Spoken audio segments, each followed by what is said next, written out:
मुख्यमंत्री एकनाथ शिंदे यांनी काल राज्य मंत्रिमंडळाची बैठक घेतली। या बैठकीत 6 महत्त्वाचे निर्णय घेण्यात आले, ज्यामध्ये लाडकी बहीण योजनेबाबत ही 6 महत्त्वाचे निर्णय घेण्यात आले आहेत। या योजनेसाठी काही नवीन नियम करण्यात आले आहेत, तर काही अटी आणि शर्तींमध्ये शिथिलता आणण्यात आली आहे। राज्य सरकारनं या योजनेची घोषणा केल्यानंतर राज्यभरात त्याला चांगला प्रतिसाद मिळत आहे। महिलांकडून मोठ्या प्रमाणात अर्ज दाखल केले जात आहेत।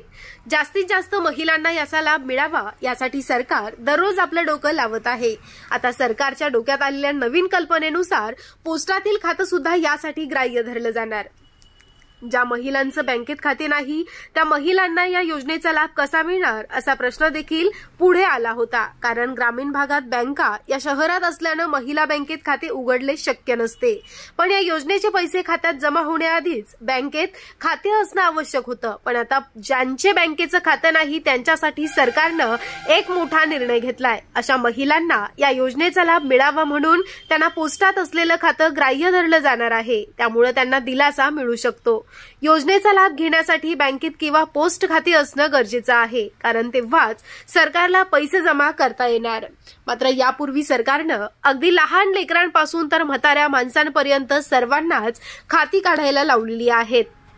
यामध्ये तांदळाच्या खिचडीच्या पैशासाठी, शाळेच्या ड्रेससाठी, शाळेच्या फी वापस मिळण्यासाठी, उपस्थिती भत्ता देण्यासाठी, वेगवेगळ्या शिष्यवृत्तींचा लाभ देण्यासाठी, रोजगार हमी योजनेसाठी, राशनच्या सबसिडीसाठी, गॅस सबसिडीसाठी, जनधन योजनेसाठी, नोटबंदीमध्ये नोटा बदलून घेण्यासाठी, या व्यतिरिक्त अजून शेकड्यानं येणाऱ्या योजनांसाठी डीबीटीच्या नावाखाली एका व्यक्तीची 5-5 खाती काढायला लावली। एवढंच नाही तर गॅस सबसिडीच्या नावानं एअरटेल पेमेंट बँकेनं 2016 मध्ये गॅस सबसिडीचे 190 कोटी परस्पर हडपले। जनधन खात्यामध्ये महिलांचे केवायसी साठी अजूनही देशभरात 12,000 कोटी रुपये अडकून पडलेत। मयत झालेल्या व्यक्तींच्या खात्यात 50,000 कोटीच्या आसपास पैसे सरकारकडून बँकेकडे बुडत आहेत। गेल्या 3 वर्षात विविध चार्जेसच्या नावाखाली बँकांनी 30,000 करोडपेक्षा अधिक पैसे लुटले आणि लाटले। सामाजिक सुरक्षा योजना व अटल पेन्शन योजनेच्या नावाखाली अस्तित्वात असलेल्या खात्यांना अक्षरशः चाळणी लागलेली आहे। आणि आता कुठं पोस्टाचं खातं काढण्यात यावं अशी दवंडी काही जण पिटवत आहे।